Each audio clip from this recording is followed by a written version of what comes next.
अस्सलाम वालेकुम डॉक्टर्स, कैसे हैं आप? उम्मीद करता हूँ खैरियत से होंगे। मैं हूँ आपका host doctor Juice and I am here to teach you some basic concepts, some tips and tricks of the medical knowledge.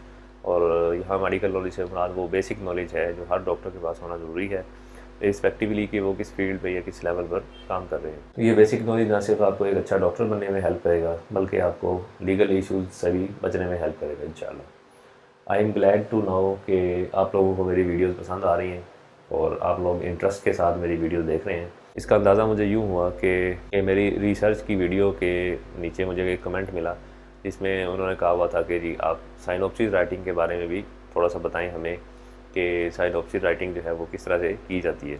इसमें हम देखेंगे कि साइनॉप्सिस जो है वो बेसिकली क्या होता है और उसको किस तरह से राइट किया जाता है।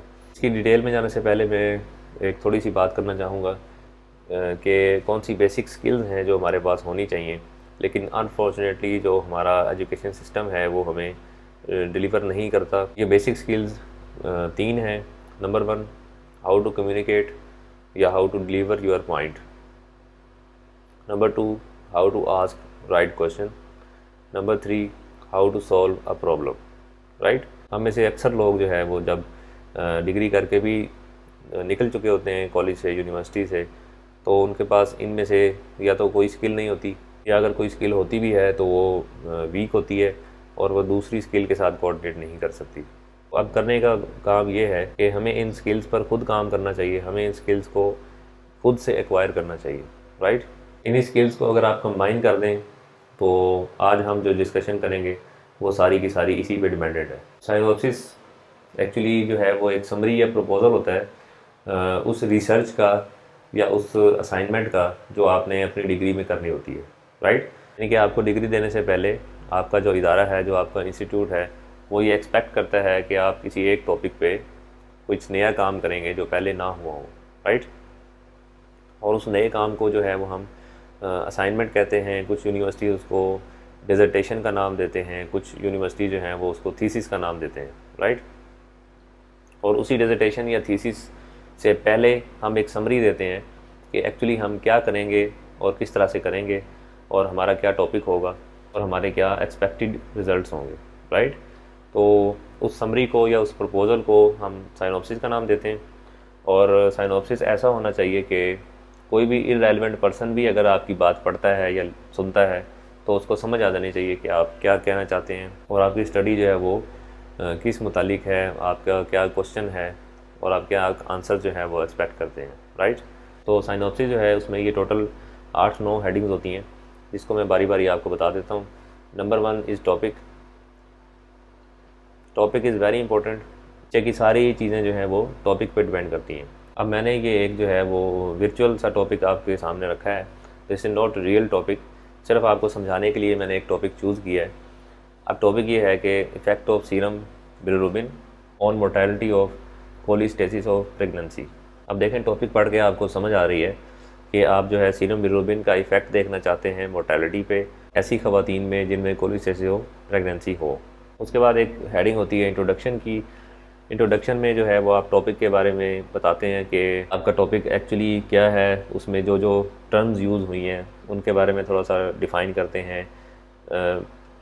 फॉर एग्ज़ाम्पल इसमें सीरम बिलिरुबिन के बारे में बताएंगे कि वो क्या होता है, मोर्टेलिटी के बारे में बताएंगे, कोलिस्टेसिस ऑफ प्रेगनेंसी के बारे में बताएंगे, और जो इस टॉपिक पे पहले से काम हो चुका है उसके बारे में आप थोड़ा सा बताएंगे कि इस टॉपिक पे फ़लाँ फ़लाँ ऑथर ने फ़लाँ ईयर्स में ये काम किए हुए हैं। राइट, और ये सारी बात आप जो करेंगे इसके रेफरेंस आप एंड में देंगे, वो मैं आपको बताता हूँ। उसके बाद आपने प्रॉब्लम स्टेटमेंट को मेंशन करना है कि एक्चुअली क्या प्रॉब्लम है जो आप सॉल्व करने जा रहे हैं। राइट, ये फिर वही बेसिक स्किल आ जाती हैं कि प्रॉब्लम सॉल्विंग आपको आनी चाहिए, तभी आप अच्छा प्रॉब्लम डिटेक्ट कर सकेंगे और उसको सॉल्व कर सकेंगे। उसके बाद होता है रैशनैले। रैशनैले का मतलब ये है कि आपने ब्रीफली बताना होता है कि पहले जो स्टडीज़ हो चुकी हैं उनमें क्या डेफिशिएंसी थी या उनकी क्या लिमिटेशन थी जो कि आप जो है वो सॉल्व करने जा रहे हैं। राइट, दिस इज़ योर रैशनैले कि पहले जो काम हुआ है उसमें फ़लाँ चीज़ कम थी या फ़लाँ चीज़ यूँ होनी चाहिए थी जिसको मैं डिटेक्ट करने जा रहा हूँ। This is your rationale of study. उसके बाद ऑपरेशनल डेफिनेशन होती हैं ऑपरेशन डेफिनेशन जो है वो एक्चुअल डेफिनेशन से थोड़ी सी डिफरेंट होती हैं। फॉर एग्जांपल हम जानते हैं कि सीरम बिलिरुबिन क्या चीज़ है, लेकिन आपने यहाँ पे बताना होगा कि सीरम बिलिरुबिन का कौन सा लेवल है जिसको आप सिग्निफिकेंट मानेंगे और कौन सा लेवल है या रीडिंग है जिससे नीचे आप सिग्निफिकेंट नहीं मानेंगे, right. This is the difference between actual definition and operational definition. यानी ऑपरेशनल डेफिनेशन वो डेफिनेशन है जो आप अपनी स्टडी में यूटिलाइज करने जा रहे हैं, राइट। वो हो सकता है कि रियल डेफिनेशन जैसी हो या हो सकता है कि उससे डिफरेंट हो, लेकिन यहाँ पे भी आपको रेफरेंस देना पड़ेगा कि आप जो बात कर रहे हैं वो कहाँ से बात कर रहे हैं, राइट। उसका रेफरेंस आपको देना पड़ेगा एंड पे, वो मैं बताता हूँ। उसके बाद आपने मोर्टेलिटी रेट को डिफाइन करना है कि मोर्टेलिटी रेट क्या होता है और आप मोर्टेलिटी रेट को किस एंगल से लेंगे। इसी तरह कोलिस्टेसिस प्रेगनेंसी को थोड़ा सा डिस्क्राइब करना है कि ये एक्चुअली क्या होता है और आप अपनी स्टडी में इसको किस तरह से इंटीग्रेट करने वाले हैं। उसके बाद इंक्लूजन एक्सक्लूजन क्राइटेरिया होते हैं, जिसमें आप एज ऑफ पेशेंट से इंक्लूड करते हैं कि मैं इस एज के पेशेंट्स को लूँगा और मैं सीरम बिलिरुबिन अगर इतना होगा तो फिर मैं उन पेशेंट को अपनी स्टडी में इंक्लूड करूँगा। इसी तरह आप अपना डायग्नोसिस बताते हैं कि किस तरह से पेशेंट को डायग्नोज करेंगे एज ए कोलिस्टेसिस प्रेगनेंसी और फिर आप उसको किस तरह से इंक्लूड करेंगे। इसी तरह कुछ चीज़ें हैं जो आपने एक्सक्लूड करनी होती हैं अपनी स्टडी में, जिनको हम इफ़ेक्ट मॉडिफायर्स भी बोलते हैं। लेट्स से कि इस स्टडी में आपके पास जो है वो कौन सी चीज़ें हैं जो आपके इफ़ेक्ट को मॉडिफाई कर सकती हैं। वो जॉन्डिस हो सकता है due to some other reason, जिसमें सीरम बिलिरुबिन जो है वो रेज़ होगा, लेकिन वो कोलिस्टेसिस प्रेगनेंसी की वजह से नहीं होगा, किसी और वजह से होगा, राइट। जैसे पेशेंट को एक्यूट हेपेटाइटिस डेवलप हो जाता है या पेशेंट जो है वो ऑटोइम्यून हेपेटाइटिस का पेशेंट है और उसको जॉन्डिस डेवलप हो जाता है, तो ऐसे पेशेंट्स को आप एक्सक्लूड करेंगे अपनी स्टडी से ताकि वो आपके जो रिज़ल्ट्स हैं वो प्योर रहें और उनको वो डिस्टर्ब ना कर सके, राइट। इसी तरह आप उन पेशेंट्स को भी एक्सक्लूड करेंगे जिनमें कोलिस्टेसिस हो लेकिन उसकी रीज़न प्रेगनेंसी ना हो, कोई और रीज़न हो, राइट। कोई ऑब्स्ट्रक्शन हो या कोई और मेटाबॉलिक डिसऑर्डर हो जिसकी वजह से कोलिस्टेसिस हो रही है, स्टोन्स की वजह से हो रही है, या कोई सीए पैंक्रियाज है जिसकी वजह से कोलिस्टेसिस आ रही है पेशेंट में, तो आप ऐसे लोगों को एक्सक्लूड करेंगे अपनी स्टडी से, राइट। क्योंकि उनके जो रिज़ल्ट्स होंगे वो आपके रियल रिज़ल्ट्स नहीं होंगे, इसलिए हम इनको इफ़ेक्ट मॉडिफायर्स बोलते हैं और हम इनको रेक्टिफाई करते हैं या फ़िल्टर करते हैं in inclusion and exclusion criteria, right. तो इसका बेसिक मकसद ये हुआ कि ऐसे फैक्टर्स जो आपकी स्टडी को, जो आपके रिज़ल्ट्स को इफ़ेक्ट कर सकते हैं, उनको आपने यहाँ पे फ़िल्टर कर देना है। उसके बाद होता है सैम्पल साइज़। सैम्पल साइज़ जो है वो एक टेक्निकल चीज़ है और इसमें पहले से बने बनाए कैलकुलेटर मौजूद हैं ऑनलाइन। मिसाल के तौर पे मैंने 2 वेबसाइट्स भी दी हैं, www.openepi एंड calculator.net, राइट। ये वेबसाइट्स हैं, आप इनको विज़िट कर सकते हैं। यहाँ पे आपको ऑनलाइन कैलकुलेटर्स मिल जाएंगे। वहाँ पे आपने वैल्यूज़ डालनी है जो आप प्रीवियस स्टडीज़ में से देख रहे हैं कि जो प्रीवियस स्टडीज़ हुई हैं उनमें जो इफ़ेक्ट्स थे वो लोगों ने किस तरह से डिटेक्ट किए, किस तरह से अपने रिज़ल्ट्स निकाले, मोर्टेलिटी को किस तरह से उन्होंने डिफ़ाइन किया और कैसे उन्होंने कंक्लूजन दिया। तो आप उनकी जो वेरिएबल्स हैं उनको यहाँ पे यूज़ करेंगे।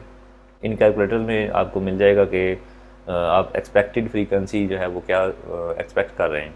तो वो एक्सपेक्टेशन जो है वो आप अपनी स्टडीज़ में से लेंगे, जो प्रीवियस स्टडीज़ हैं, जो भी आपकी पेरेंट स्टडी है।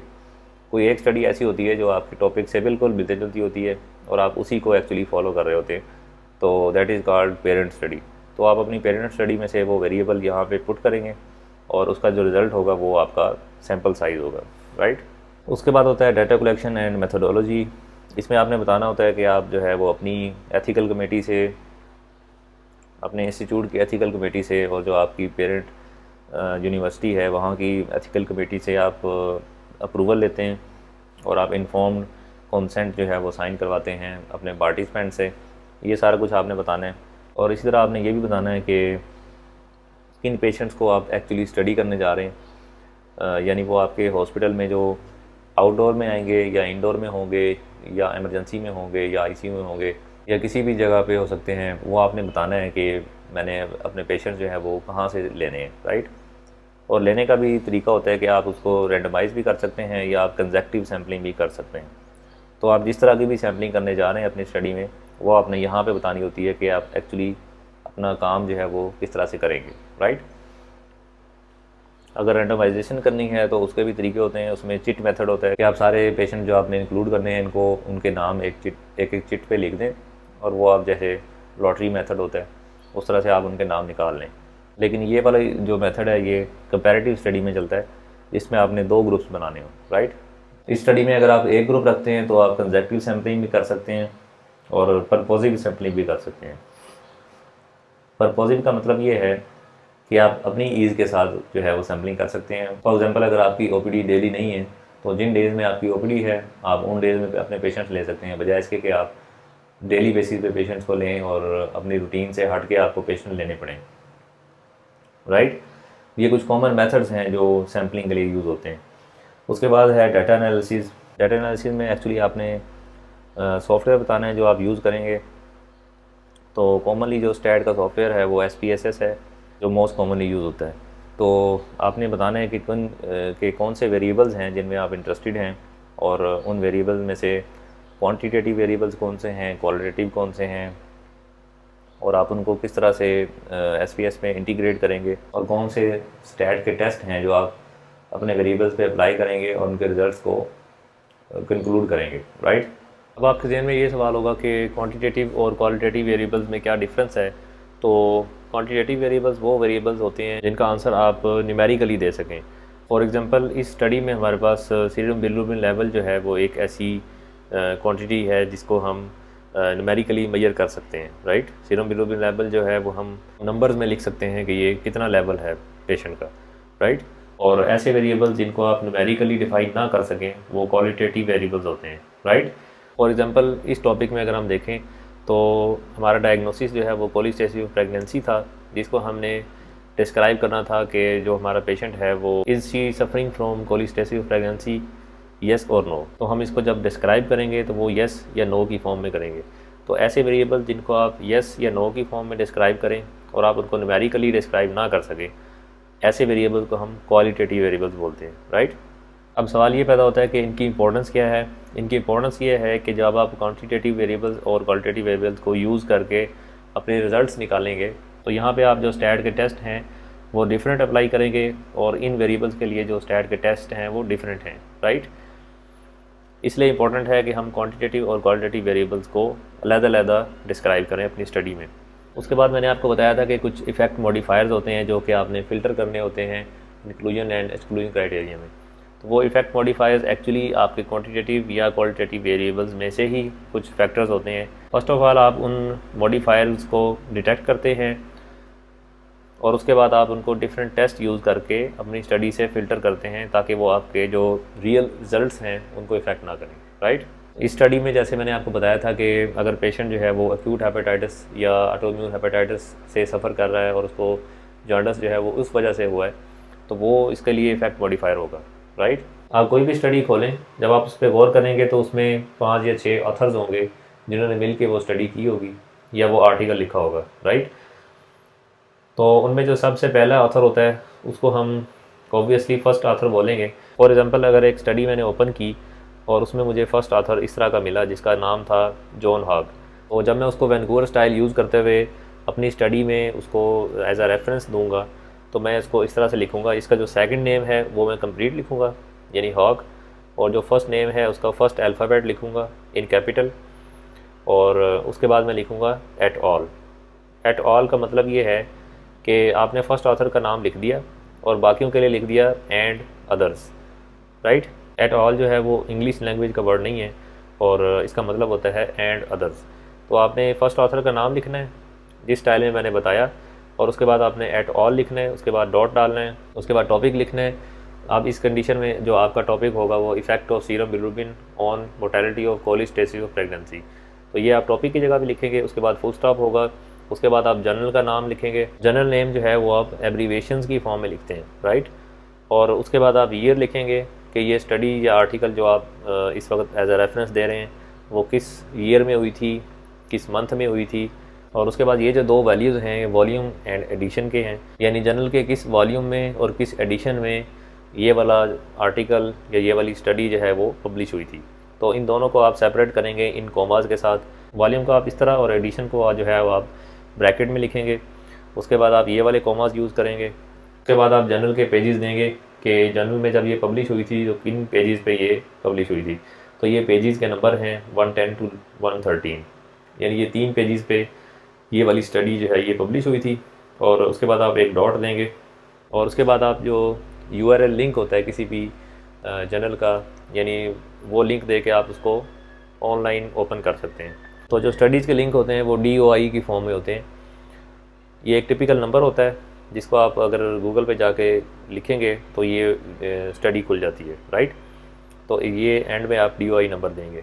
तो ये जो रेफरेंस का स्टाइल है ये वैंकूवर स्टाइल है और CPSP जो है ये वैंकूवर स्टाइल को फॉलो करती है। और ये थी एक समरी के साइनॉप्सिस जो है वो किस तरह से लिखा जाता है, इसका मकसद क्या होता है और इसके कौन कौन से कंपोनेंट्स हैं जिन पे आपने वर्क करना होता है और जिनको आपने डिस्क्राइब करना होता है, राइट। साइनॉप्सिस राइटिंग जो है वो एक्चुअली एक टेक्निकल चीज़ है और ये कम्बिनेशन है कम्युनिटी मेडिसिन का और बायोस्टैट का। तो हो सकता है कि आपको इसमें से सारी बातें समझ ना आ सकी हों। अगर आप लोग चाहें तो मैं इसकी एक वर्कशॉप भी अरेंज कर सकता हूँ, उसके लिए आप नीचे कमेंट्स में ज़रूर मेंशन कीजिएगा और मुझे बताइएगा कि आपको कितनी समझ आई है। और अगर आपके जहन में कोई क्वेश्चन है तो यू आर ऑलवेज़ वेलकम। इसको लाइक एंड शेयर कर दीजिएगा ताकि दूसरे लोगों तक पहुँच सके। चैनल को सब्सक्राइब कर लीजिएगा ताकि नए आने वाली वीडियोज़ आप तक पहुँच सकें। Till the next video, I am doctor Juice. अल्लाह हाफिज़।